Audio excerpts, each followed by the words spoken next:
Tani unë duhet ta pyes mikën time të vjetër Monikën. Si tu pan ata njerëzit nga brenda, se nga jashtë mendoj që është tjetër. Produksioni do mbërtasi, po do ta them këtë gjë sepse duhet ta them për nesër, për atje. Por asnjë gjë nuk është ashtu siç duket në kamerë. Janë njerëz komplet tjetër, janë njerëz prej nishi, prej gjaku, janë me emocione, të gjithë kanë familje jashtë dhe mbi të gjitha janë të tërë të mrekullueshëm. Unë ndjeva keq që i kam shar dhe i kam bërë cop, po megjithatë E kanë merituar. E kanë merituar sepse në fund ditës është një sfidë që ata e kanë pranuar dhe duhet ta çojnë deri në fund. Ta justifikojnë, po. Ta çojnë deri në fund. Unë jam me ty në një mendje, rastësisht që takova, sepse edhe unë kam qenë në një emision tillë në Greqi dhe jo çfarë është brenda del e gjitha jashtë.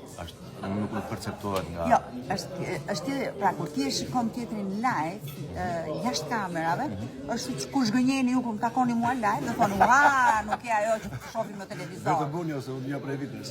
Që kjo është komplet gjë tjetër. Megjithatë, të gjithë banorët e Big Brotherit duhen falenderuar për emocionet, spektaklin dhe debatet që na japin, ëh.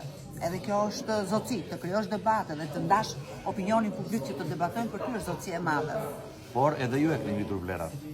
Ti këtë vitë si juri, ti personalisht si juri. Unë pa Arbër Hajdarin do kisha zero, edhe pa Ledion Liçën, që është Hollywood. E di, po si do ta në Olga Tenxherës, më dëgjesh ka pak, po ka pak u dajti gjej Tenxherë. Ja. Ju përshëndesim Monikën të gjithëve.